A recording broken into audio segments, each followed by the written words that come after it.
Guys இன்னைக்கு நம்ம டும்டும் ஃபேஷன்ல சூப்பரான 3 பீஸ் மிடி செட் மாடல்ல பார்க்க போறோம். வாங்க வீடியோக்குள்ள போலாம். பாருங்க ரொம்பவே சூப்பரான மிடி டாப் வித் கோட்டோட நமக்கு அவைலபிளா வருது. இந்த மாதிரி வந்து சூப்பரா ஒரு Black கலர் கோட் மேட்சா வந்து Black கலர் கோட் வந்து தராங்க.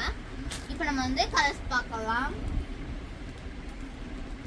பாருங்க गाइस இதுதான் அதோட டாப் வித் கோட். இங்க இருக்கு மிடி. இந்த மாதிரி ஒவ்வொரு கலரா ஒவ்வொரு பேட்ச் கலரா வரும். நெக்ஸ்ட் பாத்தீங்கன்னா இந்த colour white colour white brown ரெண்டுமே கலந்தது. இதுலயுமே மிடியோ அவைலபிளா இருக்கு. இந்த மாதிரி வீடியோஸ் பார்க்க நம்ம சேனலை ஃபாலோ பண்ணுங்க, லைக் பண்ணுங்க, ஷேர் பண்ணுங்க, ஃபாலோ பண்ணுங்க. பாய்.